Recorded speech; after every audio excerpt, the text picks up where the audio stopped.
All right, guys, we're going to rock and roll here on the I Love CVille show. We've been loaded, absolutely loaded with knowledge and information and entertainment and topics that are important. And today is no different. I want you to do me a favor, if you could please, wherever you're watching, any social media platform you're watching the show upon, please give the show a like and a share. Hammer the like button now. Hit that like button hard. Hit it frequently. Like Scott Aaronworth, our favorite Esquire from Virginia Beach, the king of Virginia Beach, just did. Scott Aaronworth, we're grateful and appreciative of your viewership and participation. In fact, when we were putting the show together today, Scott Aaronworth, we thought of you because we're going to relay the nitty-gritty of a new restaurant in the city of Charlottesville that is on the cusp of opening. Get ready and giddy up, Scott Aaronworth. Give the show a like and a share anywhere you are watching. Hit that like button. We'll talk about Dr. Terrion Richardson, a lawsuit that has now been pulled. Was the lawsuit phony and nothing more than chasing a payday from Charlottesville City Hall? That topic on today's edition of the I Love CVille show. I put 8 reasons that Charlottesville City Council should not do an 10-cent tax rate increase on the I Love CVille network yesterday, and folks, it went viral. It went absolutely viral. In fact, I heard from 2 counselors about the reasons we put together today. We will analyze that 8 reasons why Charlottesville should not do the 10-cent real estate tax rate increase. In fact, more have come to mind.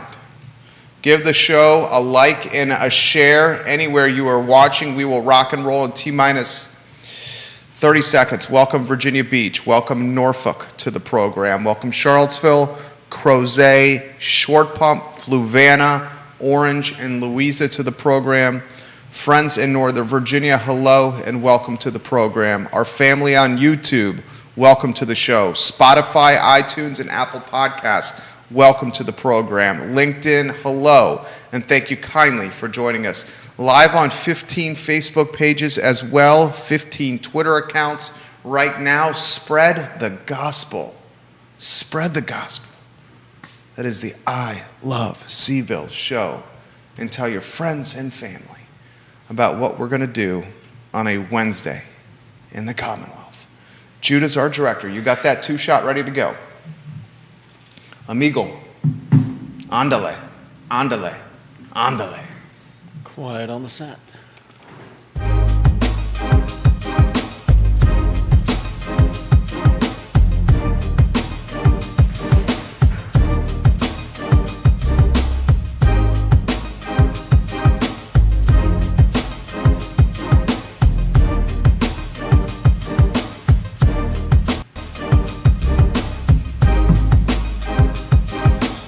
Good Wednesday afternoon, guys. My name is Jerry Miller, and welcome to the I Love CVille show. Thank you kindly for joining us. We are live in Charlottesville, the Commonwealth, the country, and the world, right here on the I Love CVille network. A glorious day, undoubtedly, to be alive. So much we're going to cover on today's program, boys and girls. We will discuss, we will analyze, we will spotlight the news of Belmont Market going under contract. The first to let you know about an institution in one of the Tony neighborhoods of the city of Charlottesville, Belmont, and a landmark in its market, Belmont Market, that is now under contract. We'll relay some of the nitty-gritty, and we will crystal ball what you can expect from the transaction. Today on the program, we will also highlight a former city manager that has now dropped a lawsuit against his former employer. Yes, Dr. Terrion Richardson, a city manager who had a cup of coffee, a New York minute in our jurisdiction. Now, no longer ambulance chasing a lawsuit, pulling the suit, and enjoying life in Richmond. We will discuss the lawsuit. and everything that transpired and perhaps the motivation of it. I'll give you a hint. It starts with M and ends with Unny. We will discuss on today's program a new restaurant coming to Charlottesville, Virginia, where we think that restaurant will be. We'll brainstorm the menu and we'll ask ourselves, is this location the right spot for this concept? And ladies and gentlemen, yesterday on the I Love CVille Network, we published 8 reasons why Charlottesville City Council should not raise the real estate tax rate 10 cents. Those reasons, succinct, well communicated, easy to read, easy to digest and understand, have gone viral as anticipated and have reached all 5 counselors from a consideration standpoint. So much to cover on the program, and we're grateful for all of you guys watching and listening to the show and for spreading the gospel that is the I Love CVille Network. We thank our friends at Skooma Boutique Dispensary for being a part of today's show. The best dispensary in Charlottesville is Skooma Boutique Dispensary, located next to Rapture Restaurant on the Charlottesville Downtown Mall. I think it's time we welcome my colleague, my friend, our director, a gentleman of talented proportions, and Judah Wickower to the show. J-Dubs, good afternoon, my friend. Good afternoon. How you feeling? Not too bad. It's good to see you. Good to be seen. You ready to rock and roll today? Is something tickling your fancy, or are you ready to get to the rundown? Let's do it. Let's lock and load. 1 shot and then back to the 2. By now, you guys have seen the 8 reasons why Charlottesville City Council should not raise the real estate tax rate. We published this yesterday all over the I Love CVille Network, and the content has gone viral. Tens of thousands of you have engaged, have liked, have shared, have read, have experienced these 8 reasons, and I will relay them now to you succinctly and clearly. Headline: Charlottesville City Council should not raise the real estate tax rate 10 cents to fund Buford Middle School and Walker Elementary School reconfiguration. And here are the 8 reasons why. Number 1, Charlottesville home prices are at an all-time high. That's a fact. Number 2, Charlottesville real estate assessments increased 11.69% in 2022, including 20% plus in 10th and Page and in the Orangedale neighborhoods, both historically black neighborhoods. Number 2 is also a fact. Number 3, Charlottesville personal property taxes will significantly increase, including 20% plus for many families in the city. Guess what, Judah? Number 3 is it's a fact. It's a fact. It's a fact.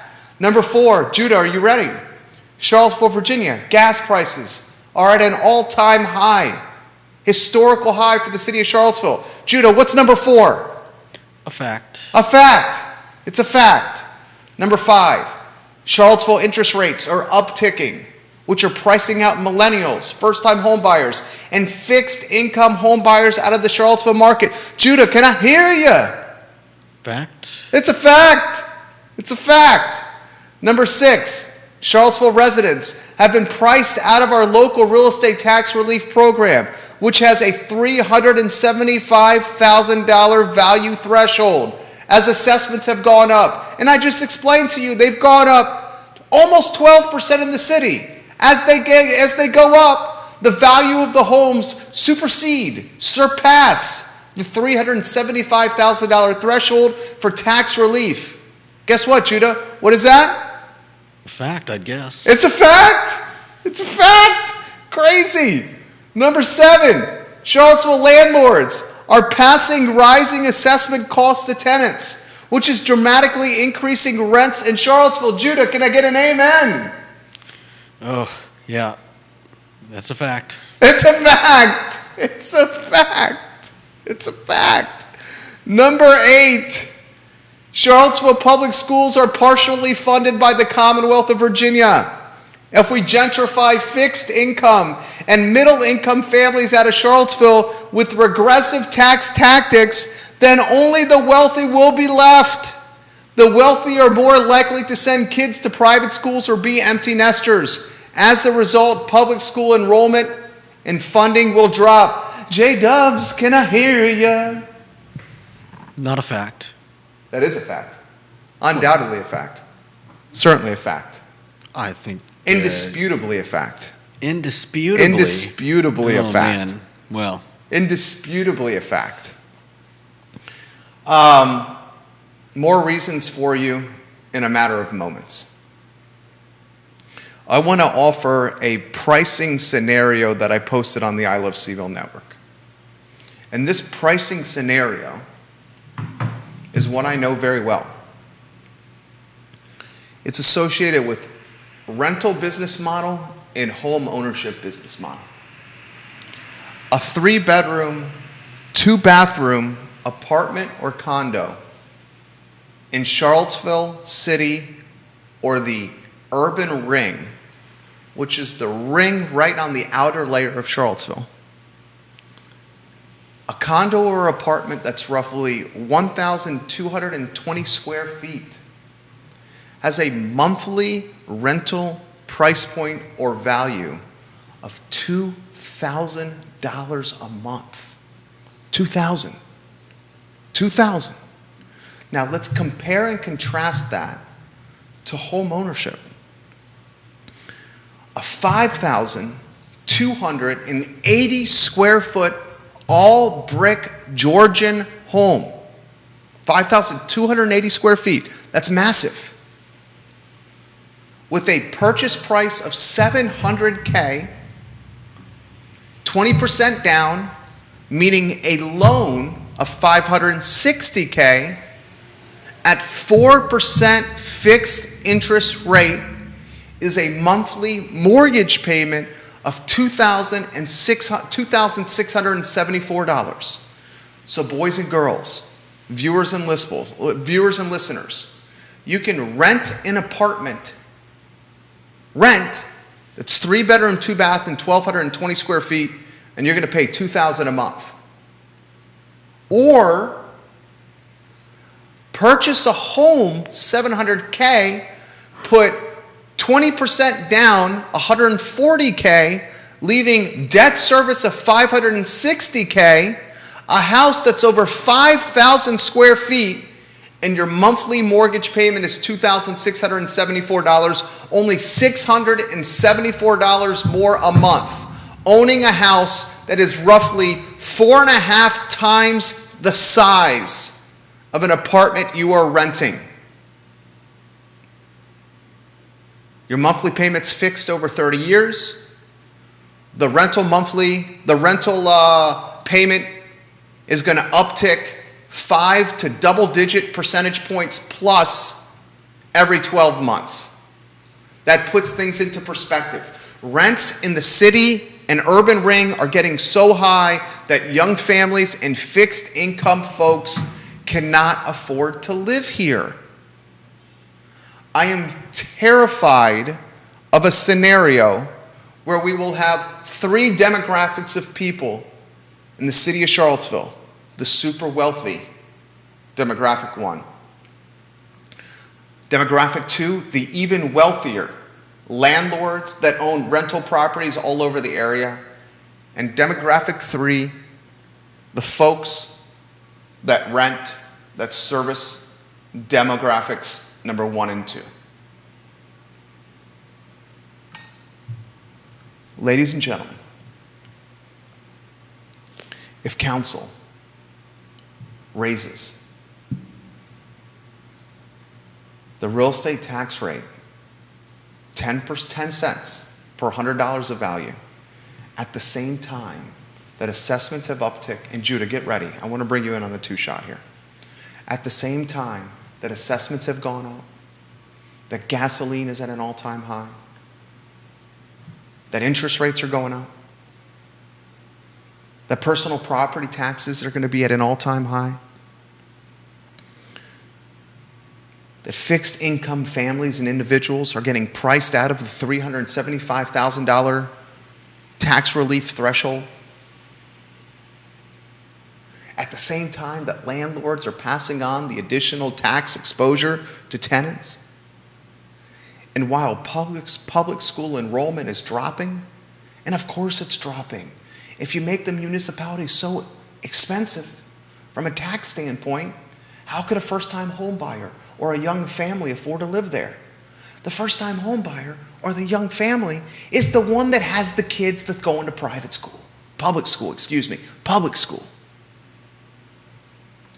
All these clearly communicated key performance indicators are the foundation for a logical, reasonable, and common sense-based argument of why this is the most fiscally irresponsible, jurisdictional, management, and budgetary decision that Charlottesville has potentially ever seen in its history. In its history. 5 folks are going to make this decision and either do it the right way, which is tabling or postponing or delaying the reconfiguration until economic conditions become more realistic and reasonable. That's the smart path. Or they're going to say, let's go. We've made promises and we've passed the buck for years, and now we just got to suck it up and do it. And if they follow Plan B and do Plan B, the let's go and suck it up, you mark my words, you will see massive gentrification, a homogenous community that's wealthy, lacking diversity,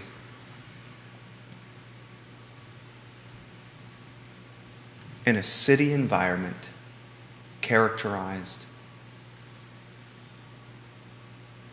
by rich folks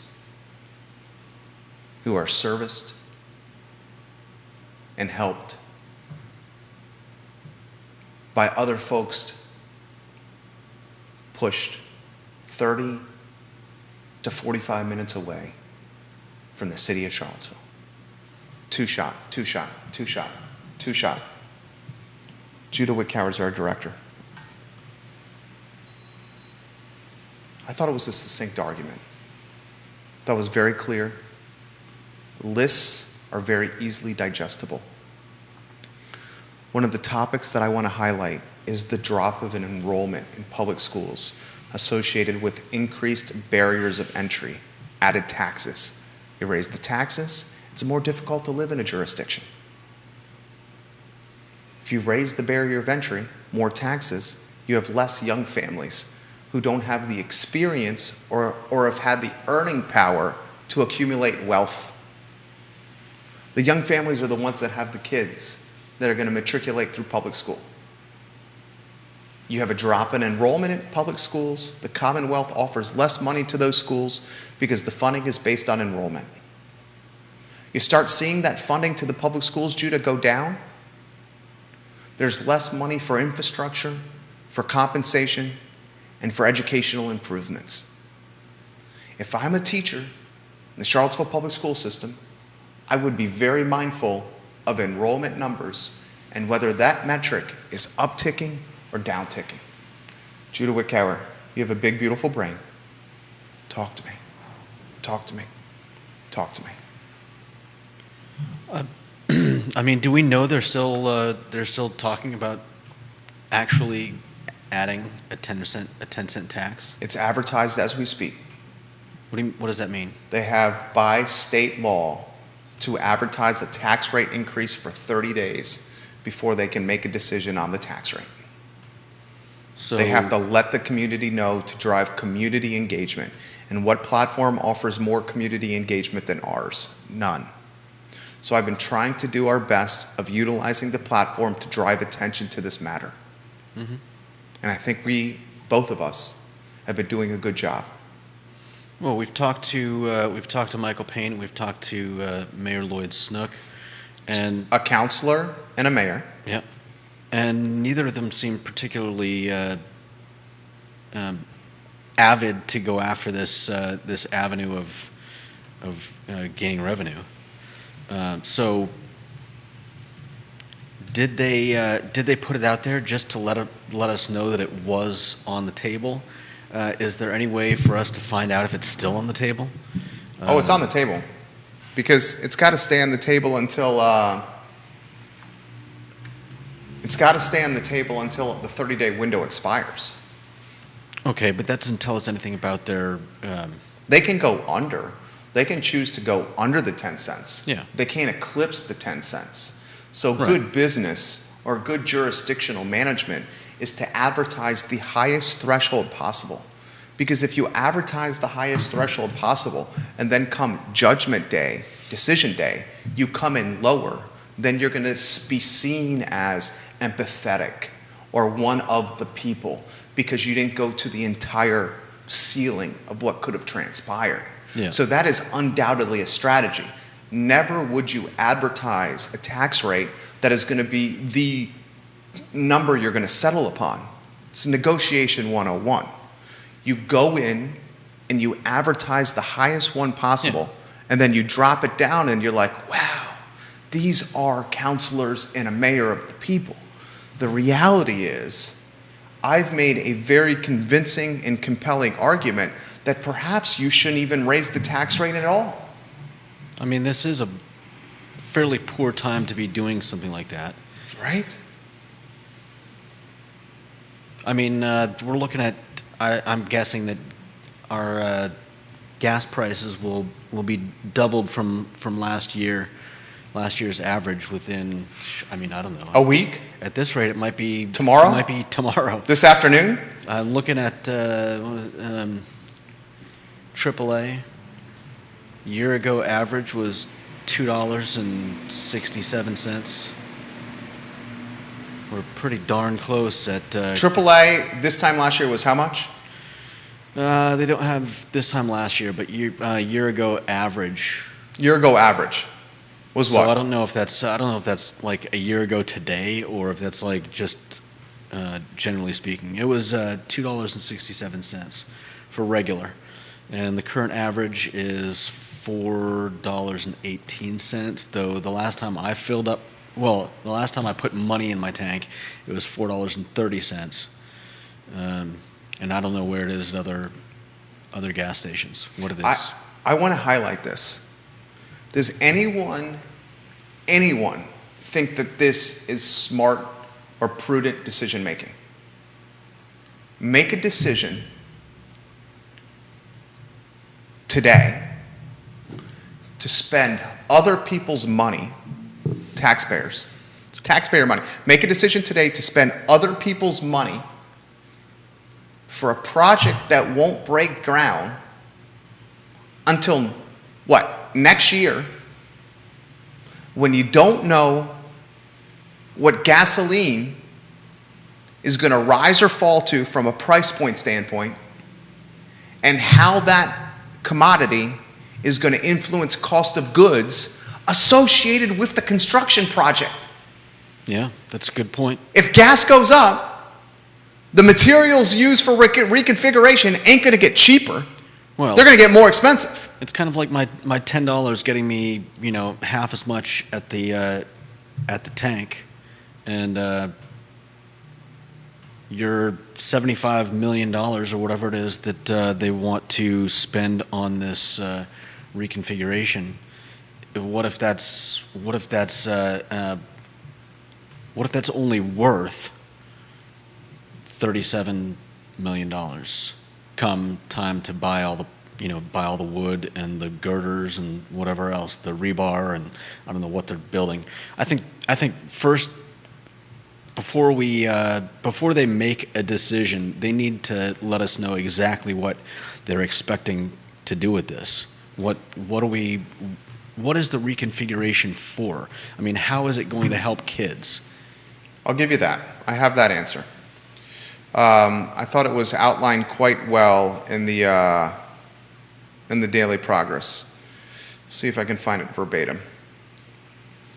Reconfiguration, and are you back on a 1? I can be. Why don't you go on a 1? And if you could take this camera right here and go directly at me with this one, that way I can look directly at you, if you could. All right. Here's reconfiguration defined. Reconfiguration refers to a this is from the Daily Progress. Catherine Knott, you did a great job, Catherine Knott. Ginny Bixby, you did a great job, Ginny Bixby. Reconfiguration refers to a multi-pronged project that's been a goal of the Charlottesville School Board since 2009. Currently, 5th and 6th graders attend Walker Upper Elementary School, and 7th and 8th graders go to Buford Middle School. Under the project, 5th grade would go back to the division's 6 elementary schools. 6th grade would move to Buford, and then preschool would be centralized at the Walker campus.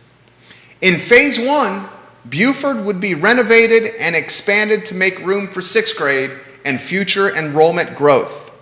Walker would be turned into a temporary preschool center, and then in phase 2, at nearly $25 million, an early childhood center would be built at Walker.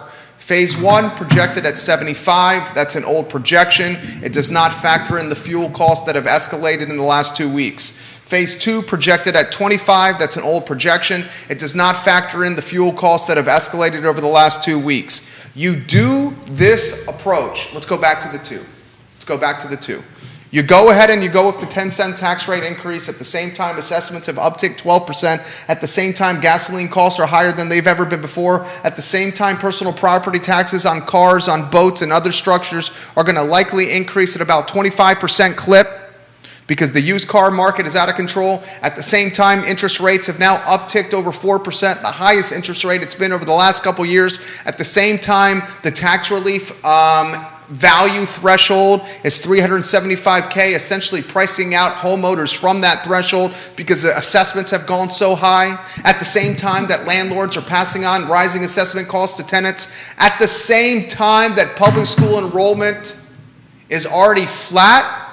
You do this tax rate, and you'll see public school enrollment drop and funding drop to Charlottesville Public Schools. And when that funding starts dropping to Charlottesville Public Schools, ladies and gentlemen, boys and girls, you will see a drop in performance, because there is a direct correlation with performance and revenue allocated by jurisdictions, by the Commonwealth. It is a dynamic topic. So, considering that the plan for this was crafted by the same people who are going to Not the same people. not The plan's been in the works since 2009. The plan got approved last year when Nikiah Walker was still the mayor and Heather Hill was still on council. Heather Hill and Nikiah Walker are no longer on the dais. They've been replaced by Brian Pinkston I wasn't talking about the and Juan Diego councilors. Wade. I was talking about the School board. isn't VMDO? VMDO are the architects. Yeah. Yep. So they created the plan, Yep. and they're also the ones who are going to carry it out.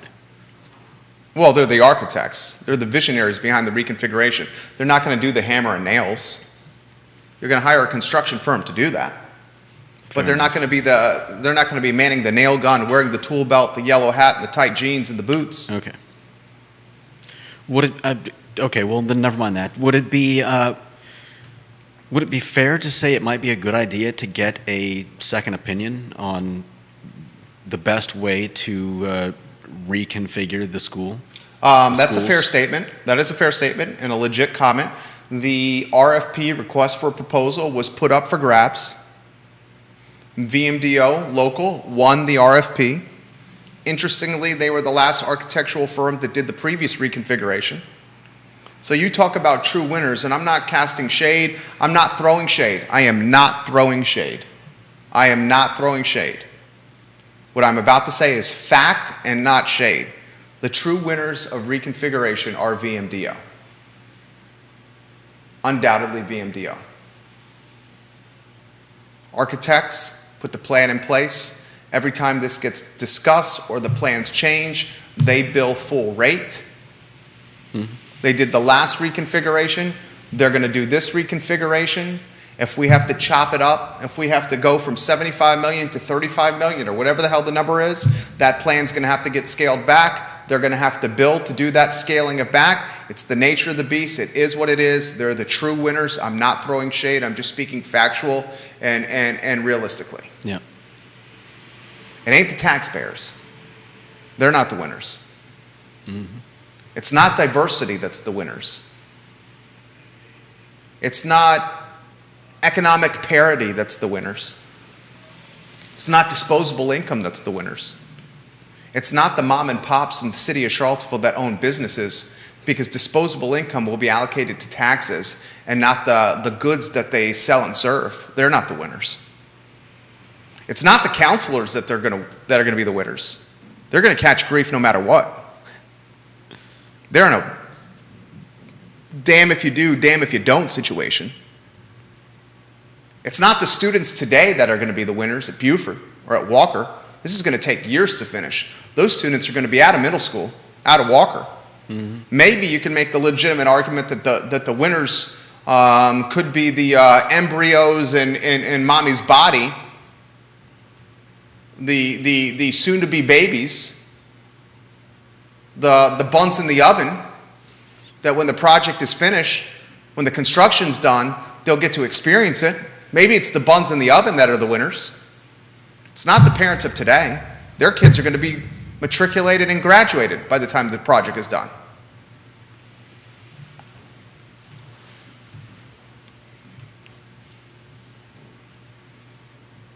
It is bananas that this is even being considered. And I made this statement today, or I made this statement yesterday, and we'll go on to the next topic. I made this statement, and it's time we as a community rally around this statement. I commented on the I Love CVille network yesterday about this. Scott Beyer. Scott Beyer is a friend of the program. In fact, I'm going to say it right now. Scott Beyer, I'm tagging him. You're getting some props right now from me on the I Love CVille show. Enter. Published it. Scotty B, if you're watching the program, let us know. This is the comment that I responded to Scotty B this way. Love Scott Beyer. Fantastic author. Good head for business. Scott Beyer says this. First, Michelle Davis asked this question.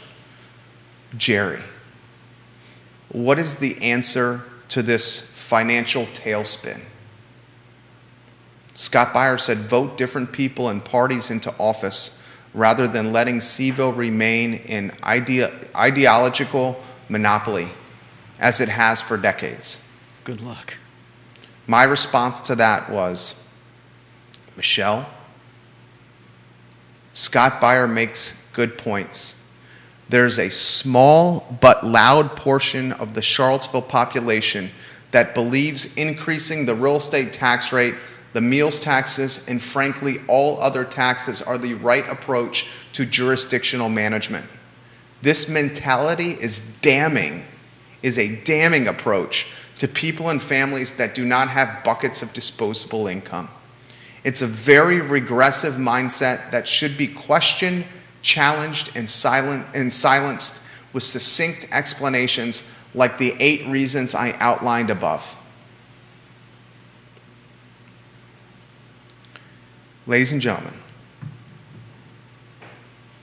viewers and listeners, if you see on social media, or if you hear at a cocktail party, or if you hear somewhere in passing someone say, just raise the meals tax, just raise the tax rate, just raise the transient occupancy tax, just raise the sales tax. It's just a little bit of money, it's no big deal. If you hear people make those statements, you stop them, you question them, and you say, no, it is a big deal. And that regressive mentality has got us in this position, and it's time you change your outlook. It's time you change your outlook because it's not the right one. That's not in vogue or cool anymore.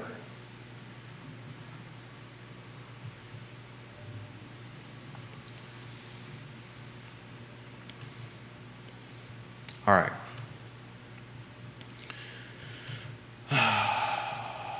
And Kevin Higgins, the king of Greenwood, says Waynesboro, Virginia, has a big old smile on their face right now as people are going to sprint to Waynesboro to live there. And guess what? There's an interstate heading right to Waynesboro to accommodate the people. And he says Nelson County also has a smile and a road to get there, 29 South, as people head in that direction to live and to breathe and to work and to learn and to play. And he ain't wrong. He's not wrong.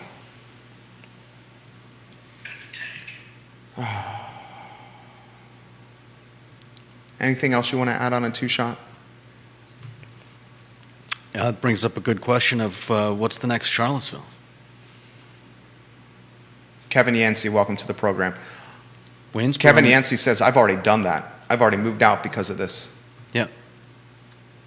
I mean, Waynesboro's got a big movie theater. They may be the best choice for becoming the next Charlottesville, as Charlottesville, gentrifies people out of the city. Louisa Zion's Crossroads, another example. You got the Walmart, you got the Lowe's, Yeah. and you got El Mariachi, fantastic Mexican restaurant. You got the ABC store. I'd love to be closer to El Mariachi. We love you, El Mariachi. We love you, Johnny Ornelas. You got the ABC store. You got Rhett's. You got Spring Creek. How about Gordonsville? With the financial remodeling and contributions and vision that Chris Henry of Stony Point's going to do to Gordonsville. Gordonsville's going to go gangbusters. Yeah, anybody with an ounce of vision is probably looking to start developing property and businesses outside of Charlottesville. Jurisdictional mismanagement creates tailwinds or momentum for the municipalities that are adjacent to the mismanagement. Yeah.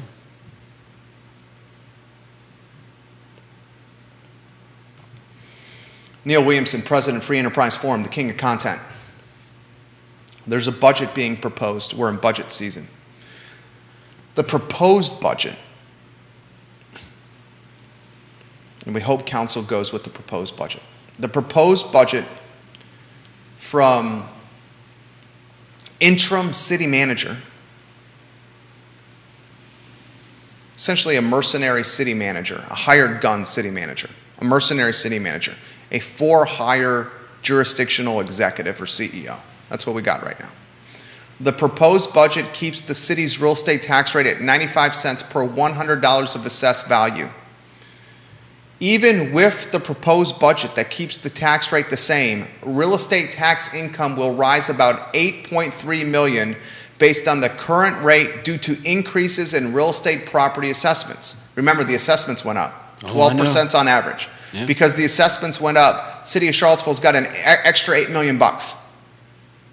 If City Council decides to move forward with a proposed 10-cent tax rate increase, $9.2 million in additional dollars would be available for added expenditures.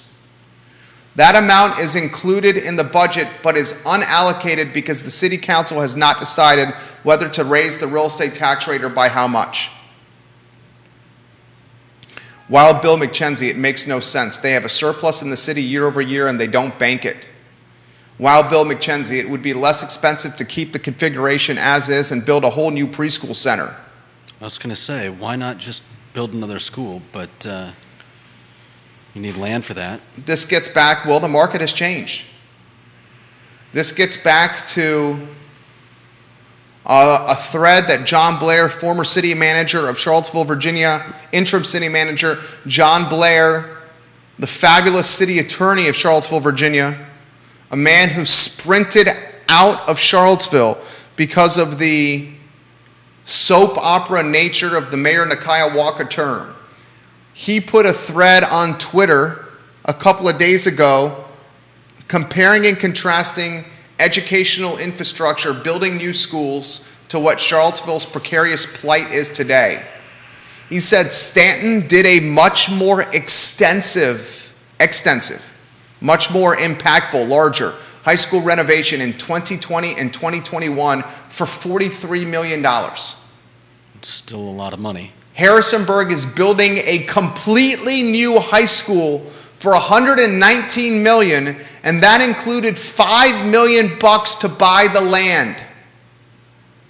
These comps or comparables may not be identical because they were done in a pre-COVID influenced or impacted economic climate. Yeah. Cost of goods, construction, land, inflation, everything changed because of COVID and the pandemic. But it still puts things in somewhat perspective. $119 million for a brand new high school. Buford, let's cut to the chase, is checking in at 75. The first budget session, VMDO was saying now it's 81. That went $6 million up, 8% up, and it didn't even factor in the rising gas costs that have happened over the last 2.5 weeks. Guess what budget session number 2 is going to be? It's going to be more than 81 million because gasoline and fuel is going to impact construction costs. A lot. Kevin Yancey. Kevin Yancey, you need a moniker. Where do you live, Kevin Yancey? I'll give you a moniker. You contribute to this program so much. Queen of Jack Jewett, Carol Thorpe is watching the program. Kevin Yancey, where do you live? Roundabout, and you get a moniker for your contributions to the program. Kevin Yancey says, look at how many Albemarle County and Charlottesville City employees live in Augusta County because they cannot afford the city of Charlottesville or Albemarle County. Did you guys know that more than 70%, 70% of city of Charlottesville employees cannot afford to live in the city of Charlottesville? Your policemen, firefighters, the guys that you see at City Hall when you need some help with some building permitting. More than 70% of Charlottesville employees cannot afford to live in the city of Charlottesville. Kevin Yancey lives in Waynesboro. Judah, I think Kevin Yancey has earned the moniker. Do we do it? Sure. We do it. Yeah. What do we call him? Let's see. Call him the, I don't know. Call him the Ellis Island of Waynesboro. Ellis Island? Open arms. I'm calling him the king of Waynesboro. That wasn't a multiple choice question. Jesus. He's the king of Waynesboro. It's a straightforward answer. Well then. You're saying, why did I ask you if I knew the answer and what I wanted? He asked me that all the time. 12 years of working together, 10 years of working together. Oh, king of Waynesboro. Kevin Yancey, that's your moniker. Anytime you contribute to the program, you will be dubbed and recognized as the king of Waynesboro. All right, let's go to the next topic. Keep it on the two-shot. We were the first to let you know that Belmont Market was on the market for sale. Judah, Belmont Market 5 days ago, not even 5 days ago, 834 Monticello Road, the institutional, adorable, quaint, charming market across from Junction Restaurant in downtown Belmont. Yep. Asking price of $1,299,999. 3,092 square feet, 3 bedrooms, 2 bathrooms, built in 1920. This structure is 102 years old. Plot of land the size of a post stamp, 0.15 acres. Asking price was, we'll call it $1.3 million for the sake of a conversation, J-Dubs. Less than 5 days under contract. Common sense would say, less than 5 days being under contract, the offer was damn near close to asking price, if not asking price. My instinct tells me it was asking price, $1.3 million for Belmont Market. That's the nitty-gritty, that's the news. Now we ask the question, what will it become? What will it become? I shoot you guys straight on this program every day. And I shoot you straight even if it's an unpopular opinion. Even if it's unpopular, I shoot you straight. Bodo's Bagels should offer a toasting of the bagels option. Amen. Bodo's Bagels. Why do you not have a competitor in the marketplace? How is a bagel shop or the bagel space only serviced and occupied by one brand? Bodo's Bagels, revenue analysis, conservative revenue analysis, 1,000 tickets per day across 3 locations. 1,000 tickets per day at an $8.50 ticket price. That's conservative. $8.50 times 1,000 tickets is $8,500. $8,500 times 3 stores. That number is $25,500. $25,500 times 346 days a year. That's really conservative. 346 days a year. How many days in a year? 365. Is that how many? Yeah. You sure about that? I think that's right. You didn't say that very confidently. 365. I said they're opening 346 days a year. That is way too conservative. Let's say they close 10 days a year. I don't even think they close 10 days a year. Let's say Bodo's Bagels closes 5 days a year. 5 days. So Call it 360. So you got 25,500. 25,500. They close 5 days a year. 360. That's $9,180,000 in gross revenues across 3 stores. That's a lot of dough. Pun intended. Explain to me why, unpopular opinion, I'm shooting you straight. That's the whole point of this little sidebar. I just broke down the business model of 3 stores that do north of $9 million conservatively in gross, and they have no competition. It's an indication that I will shoot you straight no matter what, even if it means offering challenging type of perspective from one of the most popular institutions in Charlottesville, and that's what Bodo's is. So are you getting that the purchasers of Belmont Market should start offering toasted bagels? No, I know that was a joke. I mean, it sounded like that was the point you were That's trying to get to. What I'm making, damn it. The point what I was making is that I shoot you straight. Despite going against popular opinion, I will always, in spite of going against popular opinion, I will always shoot you straight. And I'm going to shoot you straight here on Belmont Market, a beloved market, a quaint, charming institution in downtown Belmont. Here's the shooting straight. Toasted It's not going to be a market, dogs. It's not going to be, what's that? Toasted bagels. It's not going to be a market. It's not going to be a market. You don't spend $1.3 million to buy a market and to keep it as a place for some Camel Reds, some Marlboro Lights, some Bud Ice Tall Boys, some Mad Dog. Is it Mad Dog 2020 or Mad Dog 4040? Damn, I think it's 4040, but I think it's 2020. It's Mad Dog 2020. It's been a long time since I've had Mad Dog. You don't buy a place for $1.3 million to sell Mad Dog 2020, packs of smokes, and racks of Natural Light and Bud Heavy. You buy a spot for 13 million Bs for the long-term potential that comes with real estate development.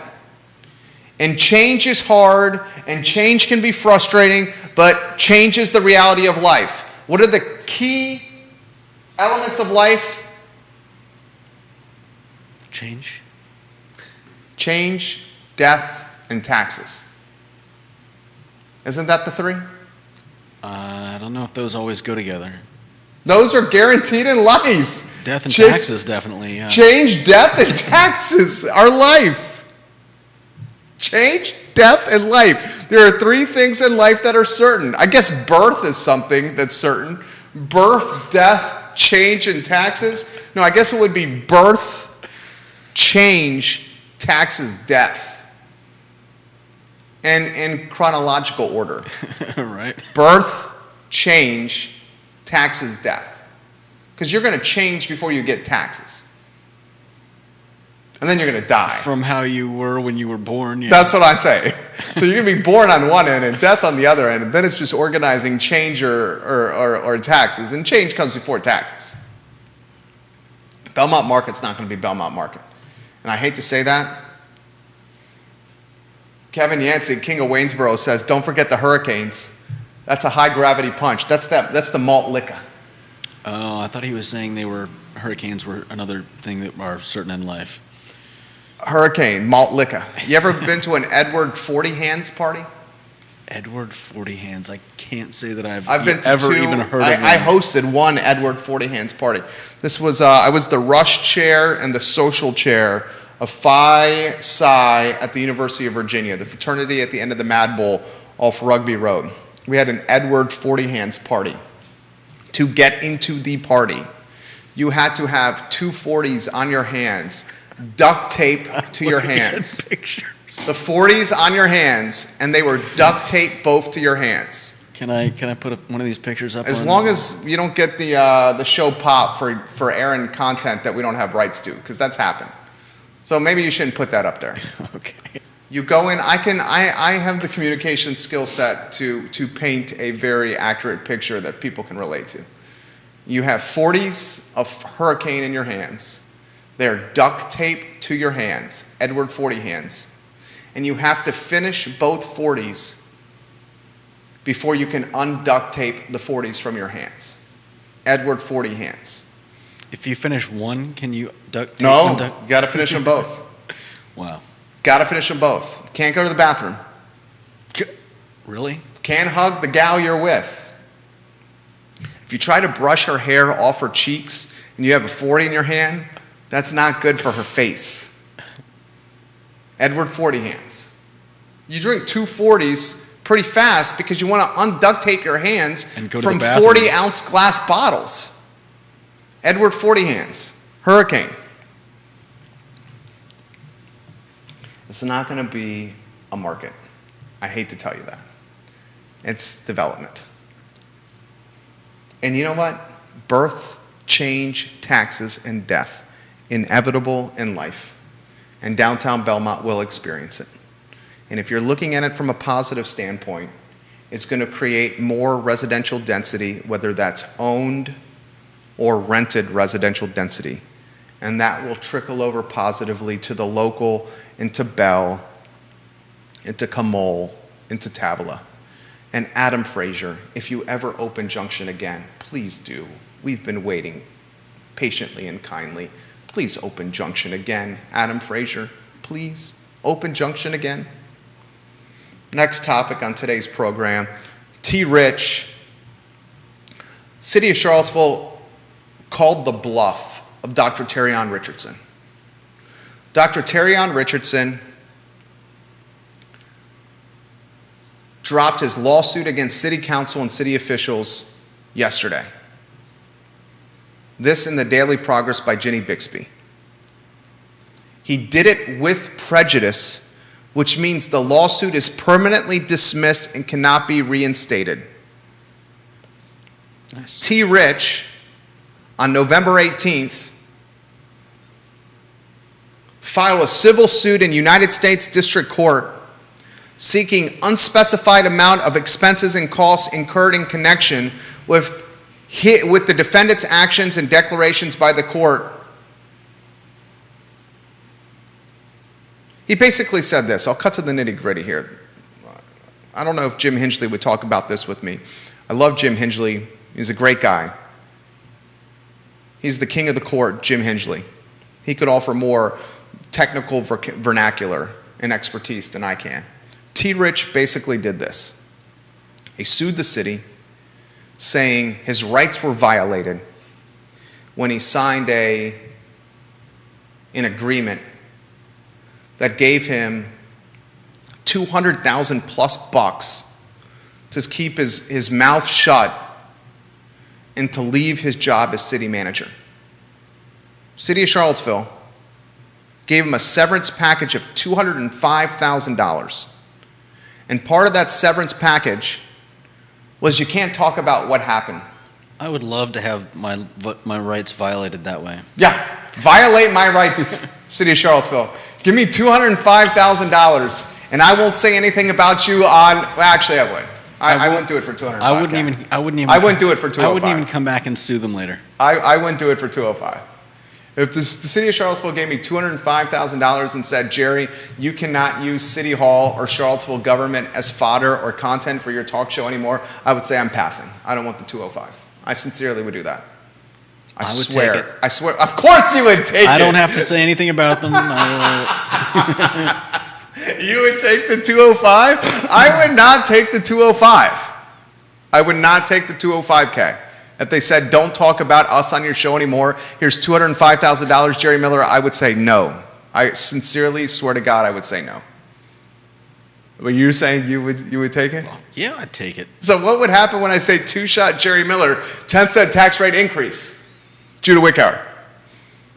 I think the Charlottesville city councilors know what they're doing, and I have complete faith that they will do the right thing. I'm playing. That was funny. Sometimes you're really funny. That was one of those times, so that was really funny. Here's the nitty-gritty, and I'll cut to the chase, okay?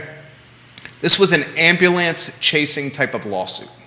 I mean, what was Charlottesville going to do? Where they called us literally bluff. did all they could do, which is ignore it, right? Yeah. I mean, it's not like They ignored it. yeah. And guess what? It's like when you get a crazy bill in the mail and you're like, I can't afford this, and you just Where are you going with this? well, it's like an unexpected bill, and you're like, look. Well, you shouldn't ignore it. No, but I'm saying. Don't ignore the bill. I'm saying if it's something that you didn't pay for or ask for, and somebody's sending you a bill for something that, like, you're like, what is this? And you just ignore it. Because what are they going to do? Okay, I don't do that. I get on the phone and I call the bill people and say, what the hell is this? This is wrong. That's what I do. You're not getting a penny. You don't ignore it. That's not good advice to our viewers and listeners. Don't do that. Oh, God. So City Hall said, you know what? We're calling your bluff, T. Rich. This is the ambulance chasing of lawsuits, T. Rich. We ain't paying you a dime, T. Rich. When you deposited that 200 What's that? They ignored it. When you deposited that $205,000 severance check, T. Rich, you agreed to our terms, T. Rich. You know what's a hell of a coincidence, and what I honestly think is what happened? Former police chief, Dr. Rachel Brackney, she's suing the city of Charlottesville. Yeah. And she did the lawsuit on Tuesday, November 9th, 2021. Yeah. Tuesday, November 9th, 2021. Hell of a coincidence that on November 18th, 9 days later, T. Rich also sues the city of Charlottesville. He says, disgruntled former employee that gets jettisoned by City Hall under shady, disgruntled circumstances, tries to sue city of Charlottesville. What did Brackney sue for? $3 million on November 9th, 2021.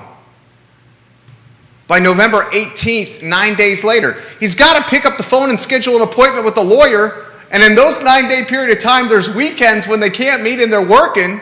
So you think from a timeline standpoint, it happened pretty damn quickly. The lawyer needs time to file the lawsuit. There's 2 days of weekend time. He had to schedule the meeting, turn it around pretty damn quickly. Do we know who the lawyers were? Probably, if we looked into it.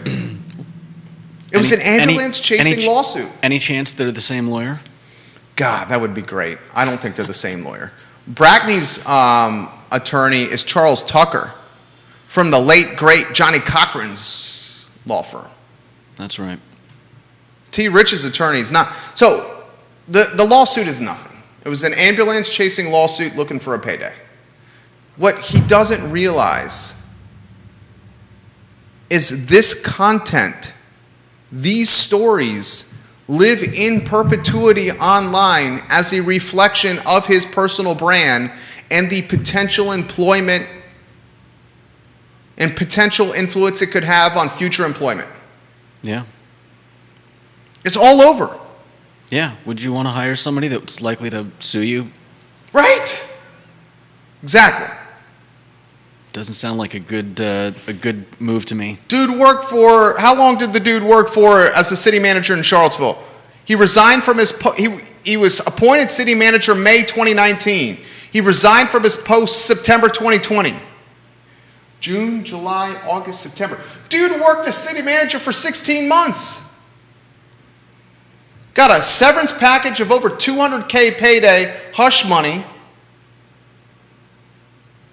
And then from September 2020 to November 18 of the same year, he decides to sue the people after depositing the hush money. Come on now. Come on now. Was it really hush money if he resigned? It's part of the severance package.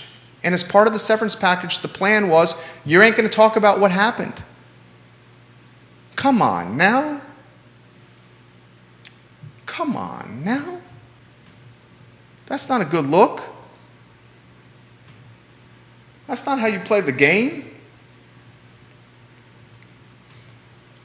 Come on now. All right, one other topic, and then we'll get to your comments. Comments, questions, concerns, put them in the feed. Comments, questions, concerns, put them in the feed. I will relay them live on air. Our I Love Seville Instagram. Everybody go to Instagram right now and follow I Love Seville. Go to Instagram now and follow I Love Seville on Instagram. Yesterday, we received a follow. We have the third largest Instagram account in the community in Central Virginia. You know who's number one? UVA? Yep. You know who's number two? CBS? Who? I don't know. One of the TV stations? No, they're meager from an Instagram following. Number two is the City of Charlottesville official account. Okay. UVA is number one. Number two is the City of Charlottesville official account. I Love Seville Instagram is the third largest Instagram following in Central Virginia. Very influential following, large following we have. Yesterday I get a following on Instagram from a brand or an account that stood out to me. And the account was Chickadee_Seville. Chickadee, CHICKADEE, _CVILLE. I'm like, well, that's interesting. That caught my attention. And then I go over to their page, and I see 6 photos on their page.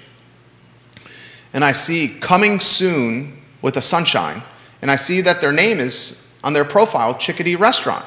So I'm like, what? Chickadee Restaurant? I like to eat food. I like cold beers. My wife loves food. We like to go out and support local restaurants.